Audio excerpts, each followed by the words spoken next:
There's a difference between a prayer and a panic. There's a difference between faith and fear. Most people don't pray, they beg. They don't speak to God with reverence, they shout at him with desperation. Not out of love, not out of trust, but out of last-minute crisis. They don't know God.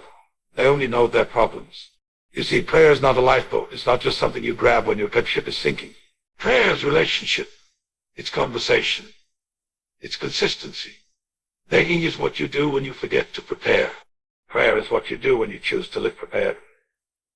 Begging says, God, fix this mess I made.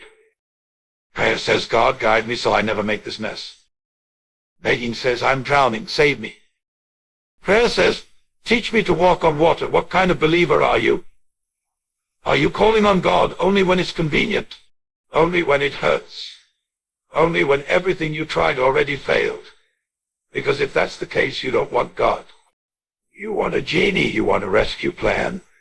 You want magic, not a master. But listen to me, God isn't the last resort. He is the source. You shouldn't pray just when things fall apart. You should pray so things don't fall apart. A real prayer life isn't just about getting things, it's about becoming something. Becoming stronger, wiser, closer to your purpose. When you truly pray, you don't just say, God, give me. You say, God, shape me. When you truly pray, you're not just asking for answers, you're asking for alignment. Because sometimes God won't give you what you want. He'll give you what you need. And if you only ever beg, you'll miss that. Most people live life on autopilot until a storm hits. They go about their daily routines without acknowledging the God who gives them breath, strength, and purpose. But the moment things start falling apart, when the job is lost, the diagnosis comes in, the relationship breaks, or the future's becomes none, they suddenly remember God. Not out of love, not out of a deep desire to know him, but out of desperation. That's when they fall to their knees, not in reverence, but in panic. That's not prayer. That's begging. And there's a world of difference between the two. Begging is reactive.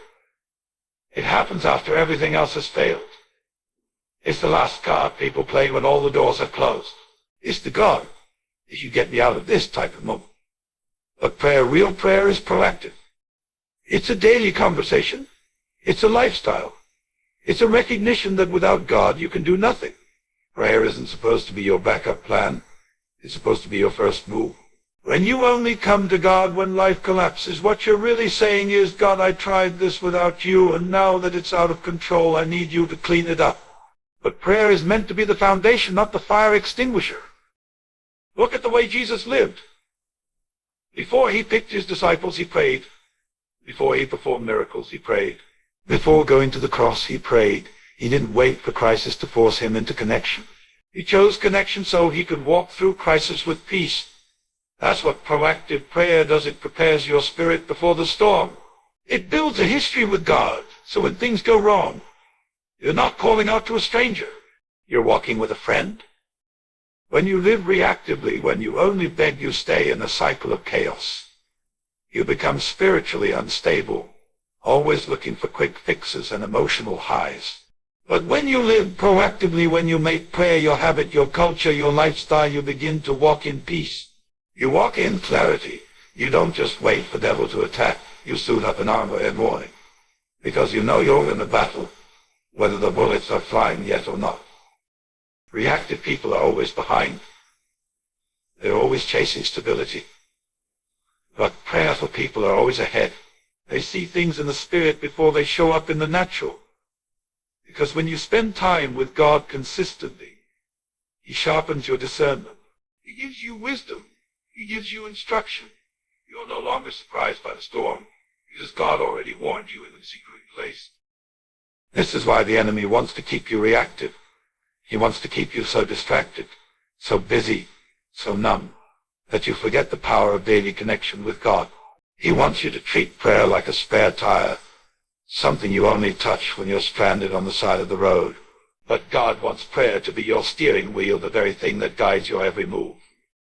The most dangerous thing about only praying when you're in trouble is that it conditions your relationship, the relationship God, to be based on crisis instead of covenant.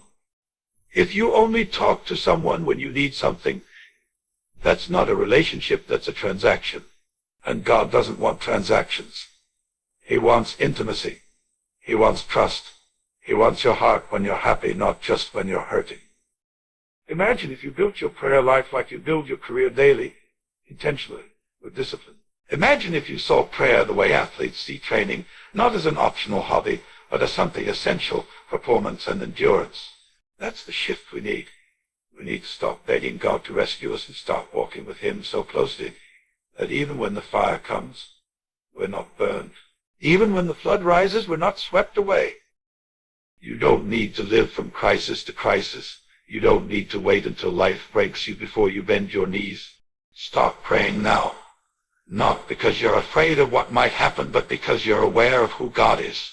Let prayer become your daily bread, not your emergency ration. Let it become the rhythm of your life, not the reaction of your fear. Because the truth is, the people who pray before the storm are the ones who survive it with peace. There's a profound difference between the prayer of a person who trusts and the cry of someone who is simply afraid. Begging is born from desperation. It erupts in the moment of panic when control is lost and fear takes over. It's the voice that pleads, God, please help me. I can't do this, not from a place of faith, but from a place of fear. And while God in His mercy may still hear that cry, He desires so much more from you. Because prayer, when done in its purest form, isn't about panic. It's about peace. It's about relationship. It's about trust. Begging is a moment of emotional survival. It's when people feel like they have nothing left, and they finally reach upward, hoping for a rescue. But here's the key, that kind of connection is temporary. It's inconsistent. It's unreliable. It's rooted in circumstance, not commitment. It's like only calling someone you claim to love when you're in trouble, never checking in, never spending time, never building relationship, but expecting them to show up when you scream their name. That's not trust. That's emergency use. Prayer, on the other hand, steady. It's grounded. It's not born out of fear, it's born out of faith. Prayer says, God, I don't just need you when things are bad. I need you all the time. I trust you not just when I'm falling, but even when I'm flying. Trust-driven prayer doesn't shift with emotions. It holds strong even when you can't see the outcome. It's not a desperate plea. It's a confident conversation. When you beg, you're not sure if God will answer.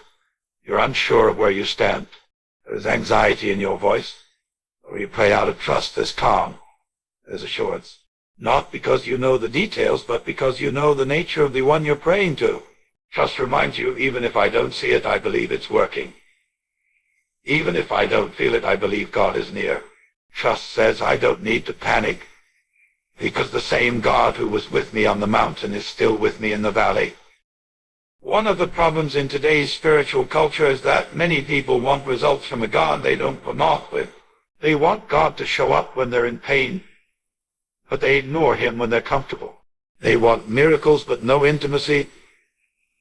They want blessings without obedience. That's why so much of what's called prayer is really just begging. It's a spiritual 911 call, not a conversation with the Father. But you have to understand, God isn't moved by fear. He's moved by faith. He wants you to trust Him enough to come to Him in the quiet moments, in the early mornings, in the stillness when everything is fine and life is good. He wants to hear your voice when you're not asking for anything, when you're simply sitting in His presence saying, thank you. That's where trust is built. That's where your spiritual foundation is laid. The beauty of trust-filled prayer is that it carries you. It builds a deep well of strength inside you, so that when hard times do come, and they will come, you're not thrown off course. You may feel the storm, but you won't be lost in it. That's the power of trust. It stabilizes you. It keeps your heart anchored. When you only beg, you approach God like a stranger. But when you trust, you approach Him like a child. And the child knows they are cared for. A child knows they don't have to scream for their father to pay attention. They know their father is always near, always ready to help, always listening even when they whisper. This is what God wants for you. Not a relationship based on emergencies, but a connection rooted in love and trust. A prayer life that is consistent, that doesn't fluctuate based on emotions or circumstances. Because the more you trust him, the less you'll find yourself begging. You won't need to panic. You'll simply pray, knowing he's already working on your behalf. So the question is not whether God hears you. The question is, do you trust him? Do you talk to him like you know he loves you? Like you believe he's good, even when life isn't? Because when you shift from begging to trusting, your whole life changes. Your mind is calmer.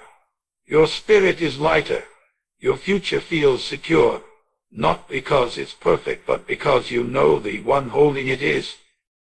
And that's the kind of prayer that moves mountains, not the desperate scream of fear, but the quiet voice of faith that says, God, I trust you, no matter what. There's a posture in prayer that reveals everything about your relationship with God. It's the difference between how a servant approaches a master and how a child approaches a father. Many people come to God with clenched fists and tearful demands, shouting, God, do this now. Fix this. Give me what I want. That's not prayer, that's begging. And more importantly, that's not trust, that's control. Because begging demands, but prayer submits. When you beg, you're trying to persuade God to do things your way. You're trying to manipulate heaven in bending to your will. You approach prayer like a negotiation, as if God needs convincing, as if your emotional intensity will twist his arm. But God is not a bending machine you insert your pain in to get a blessing out. He's not a cosmic butler waiting for your commands. He is sovereign. He is wise. He sees the whole picture, not just your moment of suffering. And real prayer recognizes that. Real prayer doesn't say, God, do what I say. It says, God, do what you know is best. Submission isn't weakness, it's strength. It takes humility to say, God, not my will, but yours be done. It takes maturity to lay your plans at his feet and say, even if this doesn't happen the way I want, I still trust you. That's the difference between begging and praying. Begging tries to change God's mind. Prayer tries to align with it. You're not praying to convince God, you're praying to become more like him. This is one of the greatest challenges in spiritual growth, surrendering control. Most people come to God not because they want his heart, but because they want his help. They want the job, the house, the healing, the relationship. And there's nothing wrong with wanting good things. But when you demand those things without the willingness to submit to God's timing, his process, or his no, then what you're doing isn't prayer, it's a spiritual tantrum. Look at Jesus in the Garden of Gethsemane. If anyone had the right to ask God for something, it was him. Facing torture and death, Jesus prayed, Father, if it be possible, let this cup pass from me. That was an honest human cry. But he didn't stop there.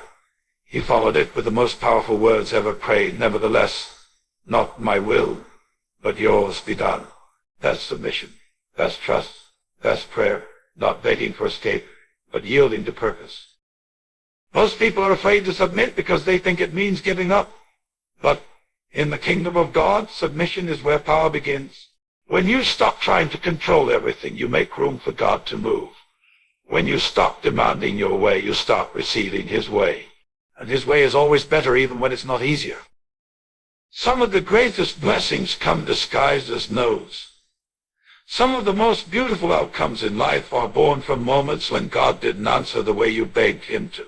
But in hindsight, you'll see it wasn't rejection, it was protection. It wasn't punishment, it was preparation. But you can only see that when you approach God in submission, not in demand. Begging is rooted in fear. It says, I don't get this, I'll fall apart. But prayer is rooted in peace. It says, even if I don't get this, I'll still be okay because I have you. That's what changes everything.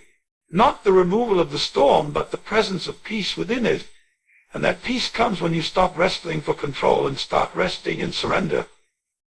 The danger in always demanding your way is that even if you get what you want, you may miss what you need. Sometimes God will allow a door to stay closed not because he's ignoring you, but because he's guiding you. Sometimes he says no, because he's setting you up for a greater yes later. But if your heart is only set on your own plan, you'll be blind to the better plan he's unfolding. So the next time you pray, check your posture. Are you shouting demands, or are you surrendering dreams? Are you begging for your own will, or are you aligning with His? Because prayer is not about bending heaven to your preference, it's about bending your heart to God's purpose. And when you do that, when you stop demanding and start submitting, you'll discover something beautiful. God's will is not something to be feared, but something to be embraced. His plan isn't to harm you, but to prosper you. And the moment you truly submit is the moment you start to live in peace, power, and purpose. Many people come to God only when they need something. Their prayers are filled with urgent requests. God, help me pay this bill. God, fix this relationship. God, heal my body. And while God is compassionate, willing to hear us in our time of need, there's something missing in this approach. When all you ever do is ask for gifts, you begin to treat God like a provider, not a person, like a source of blessing, not the blesser himself. This is the heart of the issue. Most people aren't praying to connect with God. They're begging Him for benefits. They don't want Him, they want what He can do. There's a subtle danger in this mindset. If the only time you pray is when you need something, then God becomes a tool, not a treasure. He becomes a vending machine you go to when you're hungry, not a father you sit with because you love Him. But true prayer goes deeper. True prayer seeks the giver, not just the gift. It's not about what you can get, it's about who He is. The most powerful moments in prayer aren't always when God says yes to your requests. They are when you feel His presence, even in silence. When you're not asking for anything, just sitting with Him in quiet trust and love. Begging is transactional. He says, I do this, and you give me that. But God doesn't want a transactional relationship with you. He's not looking for performance. He's looking for presence. He's not moved by your ability to say the right words or cry the loudest tears. He's moved by a heart that longs to know Him, not just use Him. And that's where many people miss it. They think prayer is a tool for getting results. But real prayer is about relationship. It's about staying close to God, not just when you need a breakthrough, but every single day. In relationships, we know how this works. If someone only comes around when they need money or advice, you start to question their motives. You wonder, do they really care about me or just what I can give them? We know how that feels in human terms, yet we do the same thing to God. We want His protection, His provision, His favor. But do we want Him? Do we want to hear His voice? Do we want to walk with Him, even when we're not in a crisis? God is not a distant force waiting to be activated by your requests. He's a personal, present, and loving Father who desires connection. And the irony is that when you seek Him, not just what He can do, you often receive more than you ever expected, because God rewards those who seek Him with their whole heart. He doesn't just give blessings, He becomes your peace, your strength, your joy, your clarity. He gives Himself. That's the secret of deep prayer. The more time you spend seeking God's face instead of His hand, the more fulfilled you become. The world teaches us to chase outcomes, money, success, solutions, but heaven teaches us to chase presence, to desire closeness with the Creator, not just solutions to our problems. Because when you're close to the giver, even when you don't have what you asked for, you're still rich, you're still full, you're still grounded. Think about Moses, when God offered to send Israel into the promised land with angels, but without His presence. Moses refused. He said, if your presence does not go with us, do not send us up from here. That's the heart God is looking for. Someone who says, I don't just want the destination, I want you on the journey. Someone who would rather walk through the wilderness with God than enjoy luxury without Him. So, here's the question. Do you want God, or do you just want what He can do? Because the truth is, if you only want His gifts, your faith will falter the moment He delays. The moment the answer doesn't come fast, or the miracle takes longer than expected, you'll grow cold. But when your heart is fixed on Him, you can go through the storm and still have peace. You can endure the waiting and still have joy. Because you're not worshiping the outcome, you're worshiping the one who holds it all together. Make the shift. Don't just run to God when you need something. Run to Him because you love Him. Talk to him not just because you have a problem, but because you miss his voice. Sit with him not because you're begging for a breakthrough, but because you crave his presence. Because at the end of the day, the greatest gift God could ever give you is himself. There's something deeply broken in the way many people approach God. They only pray when they're in trouble, and even then, their words are filled with anxiety, not faith. Their hearts are driven by fear, not love. They see God as a last resort, not a constant refuge. And what they don't realize is that this kind of inconsistent, panic-based approach keeps them spiritually weak and emotionally unstable. When prayer is only activated by crisis, you're always on the defensive, always reacting, never growing. You never develop spiritual roots. You never mature. You live in cycles of desperation instead of rhythms of devotion. But prayer was never meant to be an emergency button. It was meant to be a daily anchor, something you return to again and again, not because life is falling apart, but because your soul needs connection, grounding, and strength. Most people don't see it this way. They treat prayer like a fire alarm, break glass in case of emergency. And as a result, they only experience God in chaos. They never learn how to walk with him in the calm. They know how to scream for help, but not how to sit and listen. And the problem with this lifestyle is that it leaves you spiritually malnourished. You can't build a strong relationship with anyone if you only talk to them when things go wrong. Imagine trying to keep a friendship alive, but only reaching out when you're in crisis. That friend would begin to feel used, not valued. The connection would be shallow, and eventually it would break. That's exactly what happens with God. When your only communication with him is crisis-driven, you'll never develop the trust, the history, or the intimacy that sustains faith through the long seasons. And without that, your spiritual life remains a roller coaster high one moment, crashing the next. People who pray only when they're desperate often wonder why they never feel God's peace, why they can't hear his voice, why they always feel distant from him. The answer is simple: they haven't cultivated consistency. Peace comes from presence. Clarity comes from time spent.